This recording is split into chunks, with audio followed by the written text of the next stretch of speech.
Assalamualaikum warahmatullahi wabarakatuh. Saya dari perwakilan kelompok 10 dan kami di sini akan menjelaskan tentang Pancasila sebagai paradigma pembangunan politik. Sebelumnya saya akan memperkenalkan teman-teman saya. Pertama, Bella Mentari Yuniar dengan NIM 031, saya sendiri M. Noval Izan dengan NIM 033, Vanessa Agatha dengan NIM 021, dan Joni Febrian Silalahi dengan NIM 051. Paradigma berasal dari bahasa Latin, yakni kata para dan deigma. Para berarti di samping, di sebelah, dan dikenal. Sedangkan deigma berarti suatu model, teladan, arketip, dan ideal. Istilah paradigma berkembang menjadi terminologi yang mengandung konotasi pengertian sumber nilai, kerangka pikir, orientasi dasar, sumber asas, serta arah dan tujuan dari suatu perkembangan perubahan serta proses dalam suatu bidang tertentu. Hedi pada perspektif ilmu sosial budaya selanjutnya mengurai unsur-unsur paradigma sebagai berikut. Pertama, asumsi-asumsi atau anggapan-anggapan dasar. Kedua, nilai-nilai. Ketiga, model-model. Keempat, masalah yang diteliti. Kelima, konsep-konsep pokok. 6, metode-metode penelitian. Ketujuh, metode-metode analisis. 8, hasil analisis, dan 9, representasi. Dalam pembangunan nasional, Pancasila adalah sebuah paradigma karena hendak dijadikan sebagai landasan, acuan, metode, nilai, dan tujuan yang ingin dicapai pada setiap program pembangunan negara kesatuan Republik Indonesia. Pembangunan nasional juga diartikan sebagai rangkaian upaya pembangunan yang berkesinambungan dan meliputi seluruh kehidupan masyarakat, bangsa, dan negara untuk melaksanakan tugas mewujudkan tujuan nasional. Kedudukan Pancasila sebagai paradigma pembangunan nasional harus memperhatikan konsep berikut. Pertama, Pancasila harus menjadi kerangka kognitif dalam identifikasi diri sebagai bangsa. Pancasila harus diletakkan sebagai kerangka berpikir yang objektif rasional dalam membangun kepribadian bangsa. Oleh karena itu, perlu dikembangkan budaya ilmu pengetahuan dalam memupuk rasa persatuan dan kesatuan bangsa. Kedua, Pancasila sebagai landasan pembangunan nasional. Perubahan yang terjadi dalam masyarakat dan bangsa akibat dari pembangunan harus semakin menempatkan nilai-nilai Pancasila yang dapat dirasakan dalam kehidupan berbangsa dan bernegara.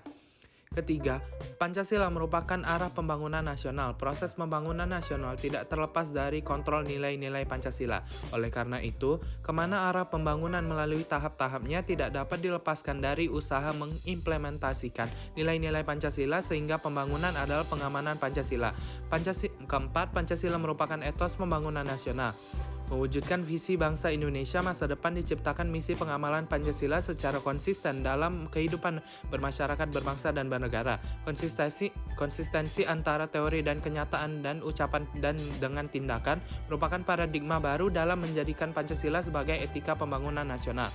Kelima, Pancasila sebagai moral pembangunan. Sebutan ini mengandung maksud agar nilai-nilai luhur Pancasila dijadikan tolak ukur dalam melaksanakan pembangunan nasional, baik dalam pelaksanaan pembangunan nasional, perencanaan, pengorganisasian, pengawasan, maupun evaluasinya.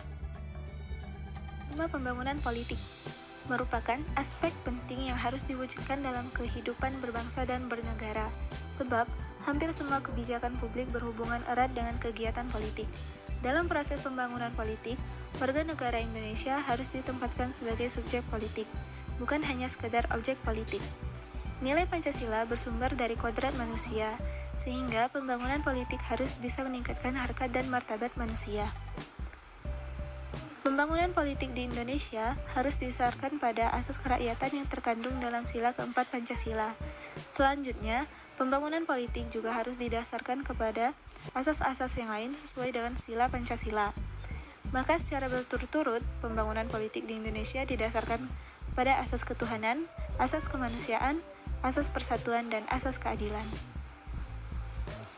Edi Rohani dalam bukunya yang berjudul Pendidikan Pancasila dan Kewarganegaraan tahun 2019 menjelaskan bahwa secara garis besar, Pancasila sebagai paradigma pembangunan politik memiliki arti bahwa Pancasila bersifat sosial politik, bangsa dalam cita-cita bersama yang ingin mewujudkan dengan menggunakan nilai-nilai dalam Pancasila.